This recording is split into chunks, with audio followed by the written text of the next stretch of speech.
Hello everyone, my name's Shane Fryer. I'm the Watershed Program Specialist at the Carson Water Sub-Conservancy District, or CWSD for short. Today I'll be presenting to you on using UAS for condition monitoring along the Carson River and inventory of in-river projects. Wow, UAS, I'm already dropping some acronyms here, so if you're curious, UAS stands for Unmanned Aerial Systems, or what we more commonly refer to as drones. Unmanned, that does come across a bit chauvinistic, especially with the cutting-edge technology. And there are a lot of women remote pilots out there, so perhaps unpersoned or unmanned aerial systems.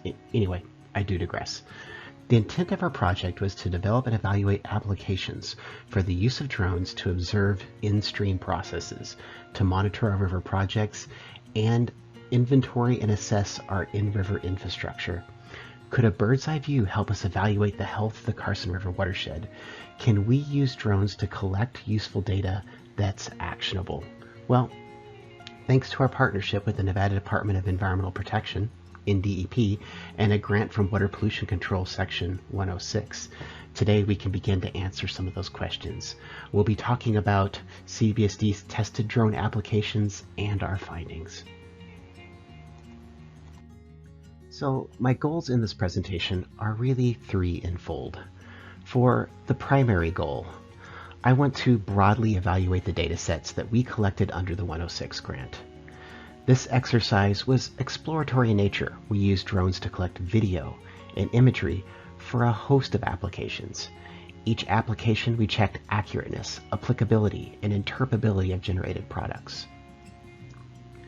For a secondary goal, I want to give some background in our process.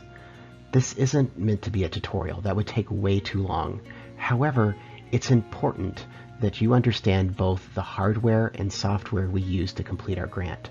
Some base knowledge of the process is critical in understanding how the data was collected and how you can use that data.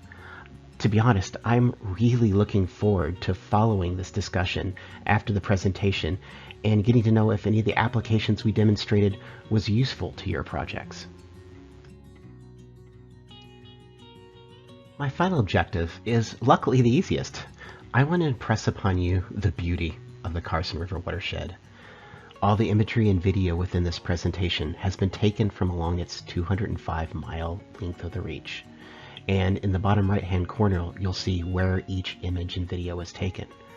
Our communities now are under increasing pressure to grow. Conserving the Carson is now more important than ever.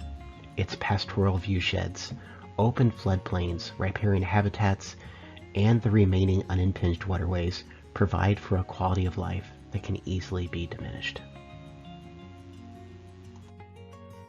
Even amongst our audience today, there are many preconceptions about drones from, they're so annoying, and yes, I'll be the first to admit, they sound like a weed eater in the sky, to those who think, wow, this is a really fun toy. But for a geographer, drones are a dream come true. They're an unparalleled tool allowing for on-demand, off-the-shelf aerial photo collection and interpretation, while aircraft like planes and helicopters and even satellites still excel at that large landscape scale.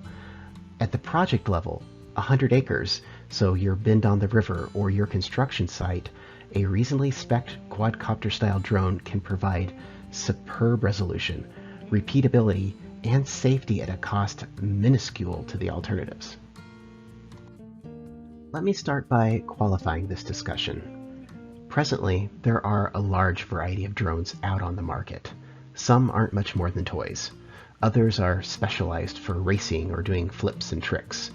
At the very top end, drones can cost tens of thousands of dollars, if not more, and they come with a complex array of remote sensing packages.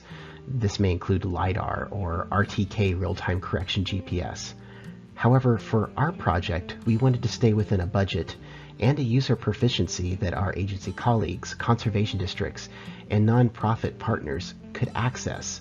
So we wanted to use an off-the-shelf model that partners could easily purchase and replace just in case there's accidents. So speaking of replacement, let's just get this question out of the way. And it's the one I'm asked the most, and it is, have you ever crashed your drone? The answer is yes, a few. And just like Charlie Brown's kite-eating tree, well, there's trees out there that eat drones. And the majority of the time, it's your fault. But other times, they're seagulls. I'm warning you now, seagulls hate drones. If you want to learn to fly, you're going to crash. It's almost a rite of passage. As is repairing your drone. That's also a rite of passage. And the insight you gain from rebuilding your drone is phenomenal. So always fly safe, but when you do crash, just know it's another step in the learning process. Getting to know me, I'm a geographer at heart, and I'm really excited about any tool that I can use to better visualize, map, or model a landscape, and drones are particularly good at this. So I began to fly for CWSD about 3.5 years ago. I even got my 107 remote pilot's license. This started out with me just bringing my hobby to work. We'd go out to partner sites and I would fly and take some video. But this eventually turned into products that NDP began to notice. And they had some remaining 106 funds and asked us to put together a proposal. We did, and it was a pilot using drones to model and monitor the Carson River. And they were really excited about this, so we brought together a stakeholder group which selected 10 sites. And in total, now at the end, we've done over 24, just because there is a real need and want for this type of data. People want this imagery. They want the potential analysis in the future, and they want these baseline data sets. But why do this at all? And the landscape you're looking in front of you now is the perfect example. This is the Bentley Heritage Track, and there's many values placed on this landscape.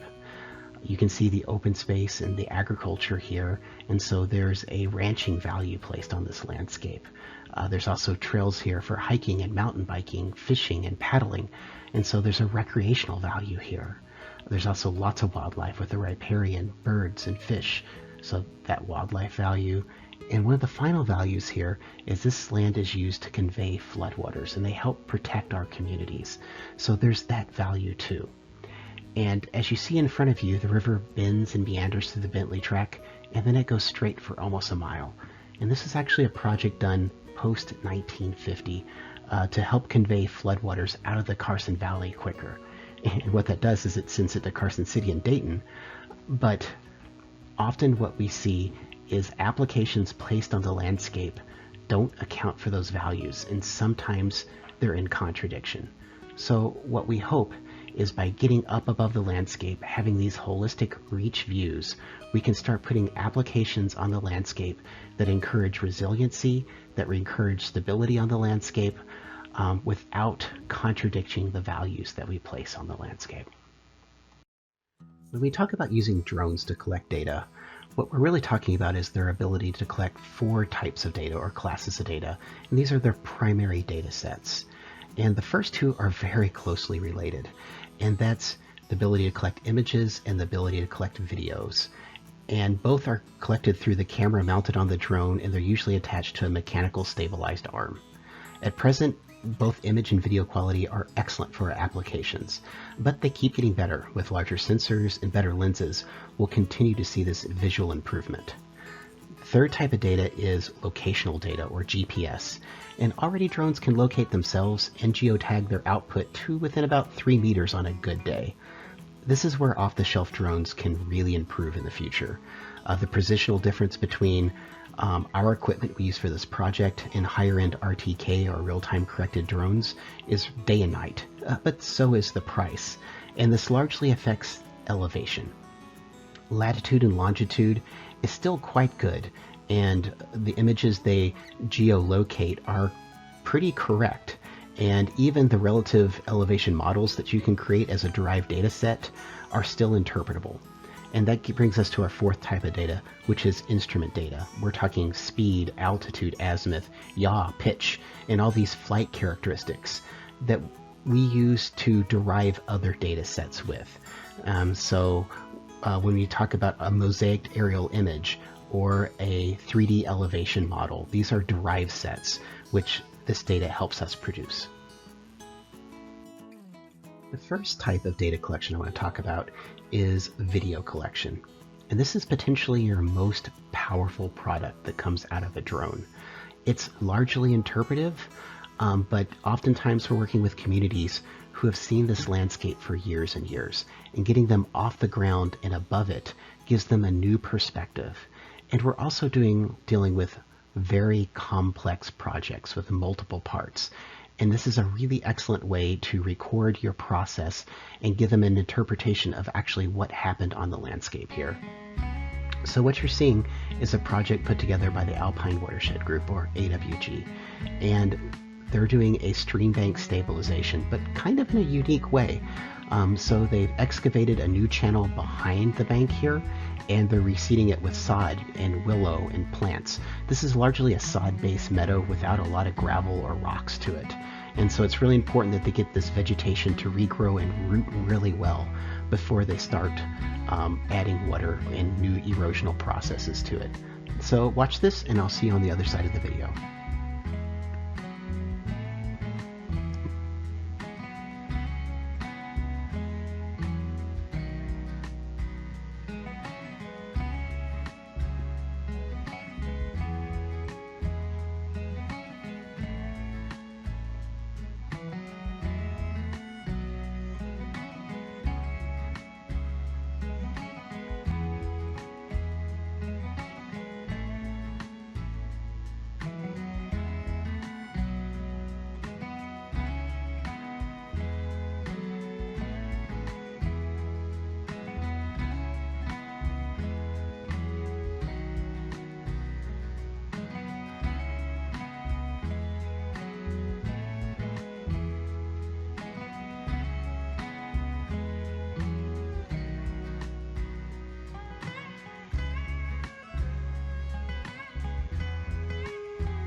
So I mentioned in the previous video that oftentimes video data was interpretive, or I implied qualitative, and that's not completely true. So here's an example of us trying to create a video monitoring, much like you would photo monitoring, but something that can be repeatable. And the drone here is actually flying a bread-trail trum of GPS points all the way up the creek here. This is Cold Creek in Truckee, California, and this is actually one of my wife's projects. She's a hydrogeomorphologist for California State Parks, and here they're doing a large restoration along the stream here. This used to be a very incised cut bank, and now you can see lunker logs and revetments and other structures. And what we're hoping to do is fly this over and over and over again with video, and each time see where vegetation's coming up, its densities, also looking at if the stream channel itself is creating new morphological patterns, or how is the restoration holding up. So the next type of data I'd like to talk about is image data. And image data is incredibly powerful, and from it you can actually derive a lot of other products too. But at its simplest form, image data is just taking your drone up and taking a picture. And that picture is geotagged, so it contains your longitude, your latitude, your elevation, the direction the drone was facing, your f-stop, and all the characteristics you need to retake that same photo over and over again. And so if you do this every 6 months or 7 months, you have an incredibly powerful tool to do photo monitoring on your landscape, and it's relatively easy to do. But I also want to talk about a different way to do it, and perhaps even a more powerful tool. So instead of using one 12 megapixel image, let's take thousands of images and let's mosaic them together to create 1,000 megapixel image of your landscape, a large georeferenced aerial image. And that can be georeferenced, so you can drop it into a GIS or even drop it right into Google Earth. And I thought the best way to give an example of this was actually to do a demonstration. So we're here at the Carson River Diversion Dam. We're below Lahontan Dam. This is in Churchill County. And this is one of the sites where we wanted to create an inventory of the structure. And in the next few slides, I'll be stepping you step by step how we created a large 1,000 megapixel mosaic image. In order to create one of these large mosaic aerial images, you need a flight planner. And I use Maps Made Easy. You can see the logo on the bottom there, but there's other ones like Drone Deploy, which are free, and there are some paid ones out there too. But all these programs essentially do the same thing. Inside the office, you can plan the route of your drone, and then in the field, you can change it to form fit it to make sure it's not going to run into trees or power lines or other obstacles. And the drone will do an automatic flight, so this is automated, and it'll fly the route that you select and take hundreds of images. The images have to overlap about 80%, and then it'll collect those images and you can take it into a piece of software like Open Drone Map or ODM to compile all those images together. I chose Open Drone Map because it's also free, though it's a little complex because you need to run a Linux box or at least a Linux emulator to get it to work. This is an example of the flight plan we used to create the mosaic image of the Carson River Diversion Dam. So you see the green dot kind of in the upper right hand corner there. That's where it began to collect data, and it followed the route all the way through, taking 310 photos. So the average battery of a drone is about 30 minutes depending on which model you have. And I've typically tried to keep 1/3 in reserve to get back and land, so 20 minutes up and 10 minutes back. That has a pretty good safety margin. And so in order to fly this entire thing with one battery, which is all I had to fly at 318 feet. And that gives me a resolution of 1 inch pixel. So not actually the best resolution, but better than Google Earth. And most areas that are smaller, I would try to fly at a 0.5 megapixel, which looks really, really good. But that's right at 155, 160 feet. So we went out in the field, we flew our mission, and now we've come back to the office with 310 images in our pockets. We've taken those images and we dropped them into ODM, or Open Drone Mapper, and we sat there while it chugged on them for about 5.5 to 4 hours. It takes a long time for these things to render, and it's pretty intensive. But this is our derived product now. We have a large aerial georeferenced mosaic image of that feature at that time. And so what this is really powerful at doing it is we can recreate this aerial image anytime we want to, of course, weather permitting. But let's say there was damage to the structure, or we wanted to see how it behaved under a flood. We can go back at any time and recreate this aerial image and overlay it and compare the two over and over again. This is the same image as before, except now we've zoomed in to maximum resolution. And this is a pixel inch. So for every inch on the ground, that represents 1 pixel. Had we flown it much lower and got that 0.5 pixel inch, we would have doubled our resolution. But even at this resolution, you can see rocks along the channel. You can see branches and trees, individual plants. We can also bring measuring tools to bear because this is georeferenced. So we can measure the lengths of things, the widths of things, surface areas. Had this been a restoration project rather than an irrigation structure, we could have looked at vegetation recruitment, even seen individual plants. We could look at the stability of the restoration or even erosion. And remember, we can do this all we want to. The really powerful thing is this is recreatable. We could recreate this aerial image every day or every quarter or every 6 months or every year, whenever we wanted to determine whether our subject has changed over time. Before we move on, I would love to give one more example of application. We're at Cradleball, just downstream of Cradleball Bridge, and the Bentley Heritage Track is even further downstream from us. And to the right, you can see the large restoration stabilization project, which was constructed by the Carson Valley Conservation District. You can see many of the applications they used here. Many are biomechanical in nature. The mattress willows along the sides, lots of stakes, inset floodplain with an armored tow. And they're wanting to know how this holds up over time and what their vegetation recruitment is going to be like. But even prior to that, we went in and flew the area before they did the restoration. And this is what the landscape used to look like. You can see the really steep cut bank along the southern side. In some places, this wall was over 25 feet tall, and you can see the point bar on the far side over there. Post-restoration, we came back and flew the area again. This is just a small area flown. We actually flew a larger reach to make sure there weren't any upstream and downstream effects, a total of like 680 images. But you can see how the landscape changed right now currently, and how they removed the point bar to help relieve some of those hydraulic forces against that bank while vegetation gets established. Come late summer, we'll probably come back and fly this area again, and hopefully we'll begin to see the recruitment of willow and other vegetation, and also to make sure that no spring damage occurred to the site where they would have to come back in and do some maintenance. Before we get too far down the road here, I want to go back to the Carson River Diversion Dam in Douglas County. If you remember, we were looking at mosaic aerial images there. And this is actually one of the derived products from those. You probably remember them looking like this. You see the dam, the trees, the channels. Now look at it again. This is actually a 3D landscape model. When you have hundreds of images overlapping, you create parallax. And probably the best example of this is when you had a 3D ViewMaster as a kid.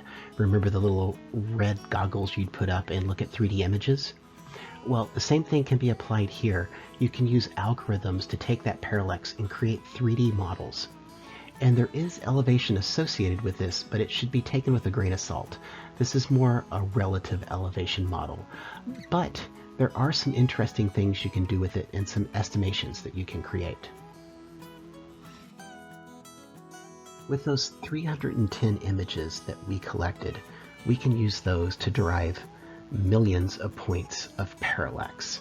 So we're looking at a cloud point file here, and we're going to go down to 100,000 points and go back all the way up to 10 million points. And this is similar to LiDAR. In fact, it's actually stored in an LAZ file. However, it's not nearly as accurate, but we might be able to do some estimations off of it, which are pretty cool. I would never engineer anything off this model, but it is really cool for interpretive models, and potentially we can derive some calculations like bank loss or vegetation loss on a landscape. We spent a lot of time just figuring out how to collect the data, and then once we had it, how to create the data sets, and then build tools to be able to start using some of these data sets. We're in the Carson Valley here, and when Rich Wilkinson came to us and talked about their large reach project they were hoping to do up here, it was really a dream come true, because it was the opportunity to use our tools in this holistic fashion that we always hoped we'd be able to do. You're looking at a satellite image of the project reach. You can see the town of Genoa to the south, and if you go over to your right, you can see the Brockless Slough coming into the main stem of the Carson River, flowing through the Genoa Lakes Golf Course to the north and through the rest of the Carson Valley. The really exciting thing about this project is Rich Wilkinson with the Carson Valley Conservation District has been working with landowners in this area for years now, and working with them to coordinate and create a unified approach into managing the river and having a holistic approach to applications on it. Even the Washoe tribe has interest in the river in this area. And one of the interesting things about this river is in the early 1900s, this area was actually mapped as a semi-braided system. You can still see some of the channels running off to the side, which are used now as little sloughs and flumes. However, that used to be braids of the river, and the 1950 and subsequent floods, there's been engineering projects that consolidated the river and straightened it.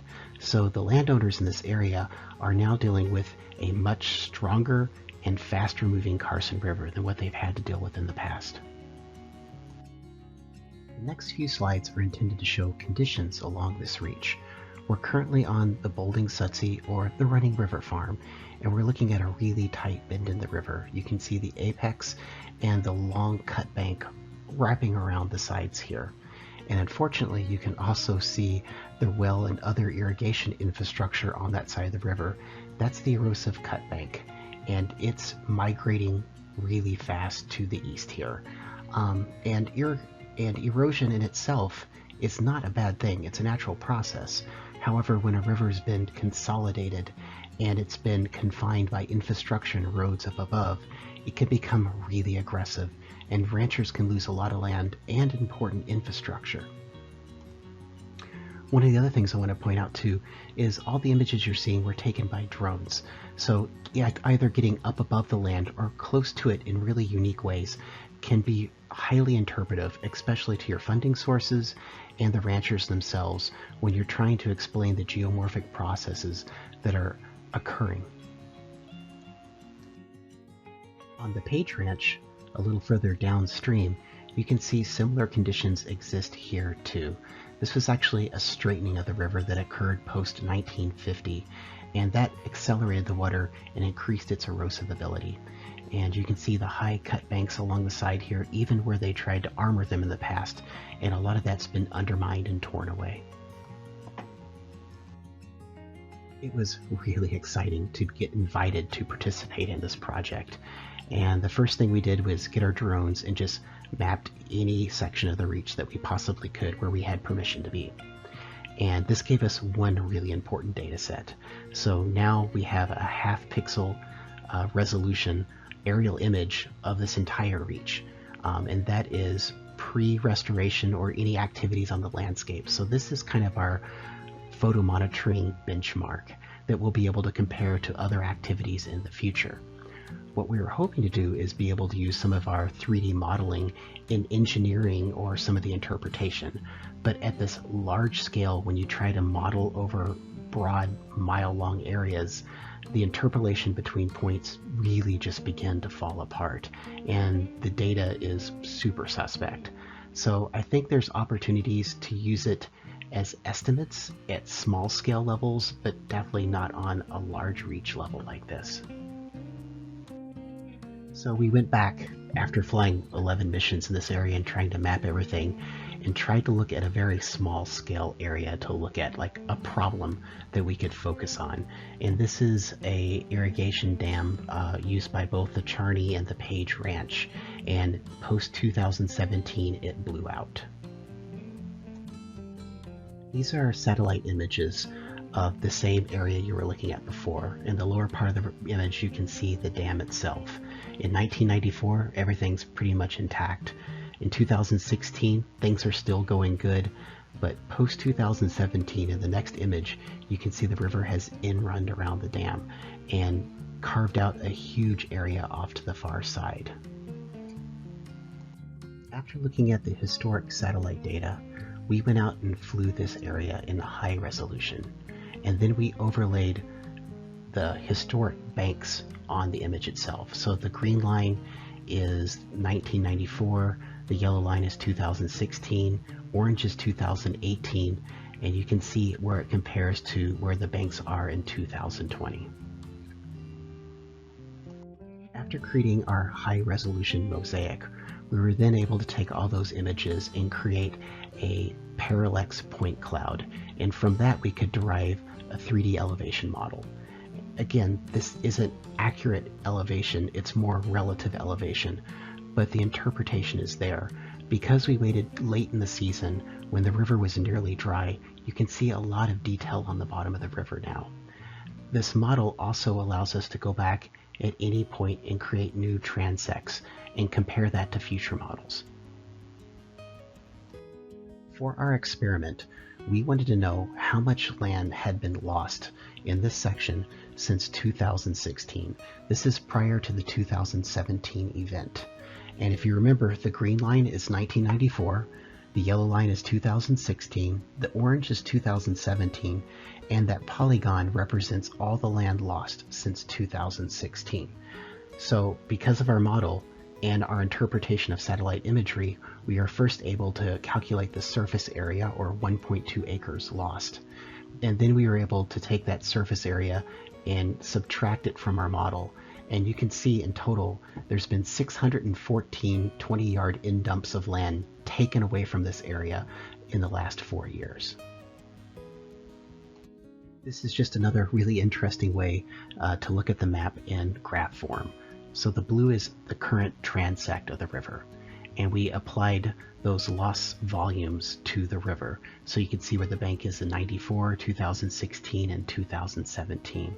And you can see since 94, that bank has migrated 65 feet. So there are many exciting opportunities that could come from this project. Besides CWSD's drone work, Carson Valley Conservation District is also doing a large geomorphological study of the area and a river assessment of the area along with infrastructure. And this could bring new technologies to the Carson River. And this is a really cool example. This is an inflatable dam. And this is in Turkey, but there are examples on the Russian River in California, and also a number of examples in Colorado in a more natural reach like we see in the Carson River, not the concrete channel you see here. However, in the early spring, when there's high flows, they'll deflate the dam and allow fish passage, sediment passage, and recreation. And then in the summertime, when irrigators need that water, they can inflate the dam with water, and that will backflood behind them. And that way their wells can take it, and along with irrigation structures. I think this is a really cool concept that could be used here. For the last few slides, we've been looking at examples of our drone work in the Carson Valley, but that was only one aspect of our project. We went across the watershed into many of the counties looking for opportunities to monitor and inventory using our drones.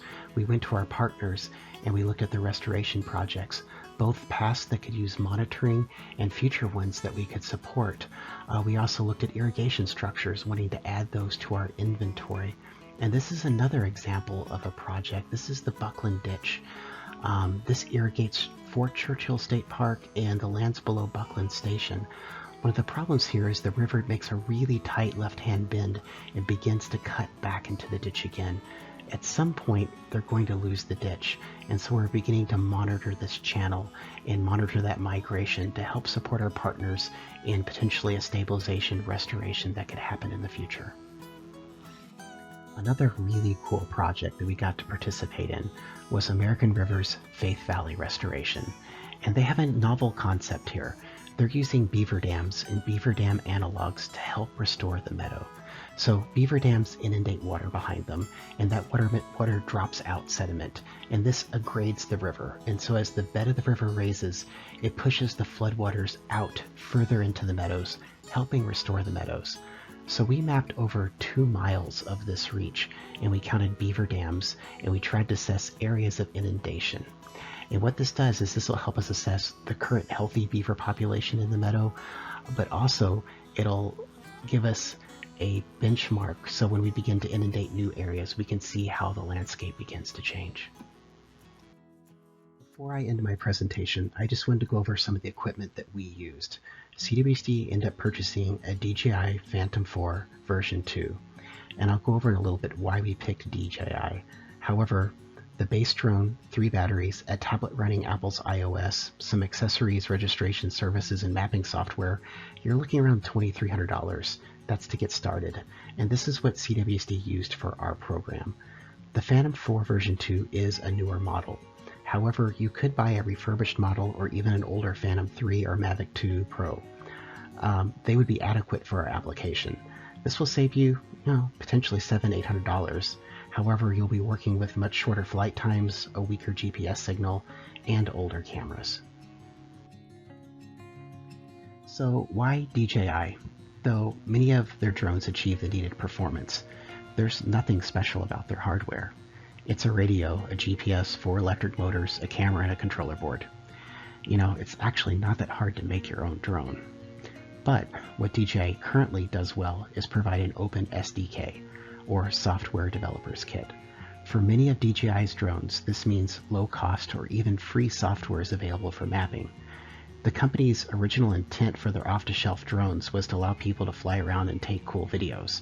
However, due to access to this SDK, innovative programmers have made specialty software that allows you to plan flights and automate that flight and obtain data you need to collect cartographic and monitoring data. I want to thank you all so much for your time. This is a topic that I'm really passionate about, and so I'm really excited to answer any of your questions. I'm ending the presentation here, so let's start. Actually, would you like to see a few more drone crashes? I kind of like them, and I'm pretty sure you do too.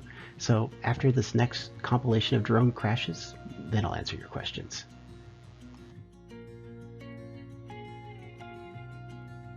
So this is what happens when you run out of batteries. The drone just lands itself and doesn't care where it is. And I've nearly landed my drone multiple times in the West Fork of the Carson.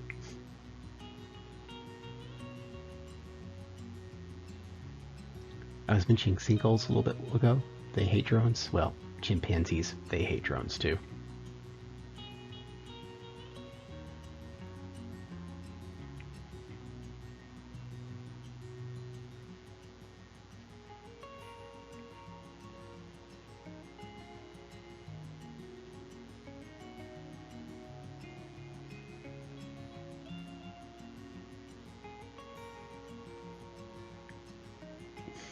This would be so sad.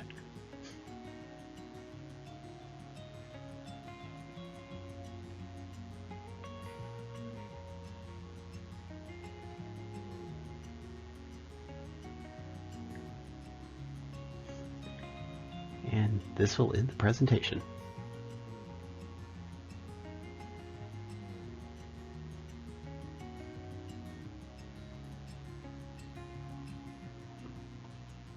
Thanks so much for your time.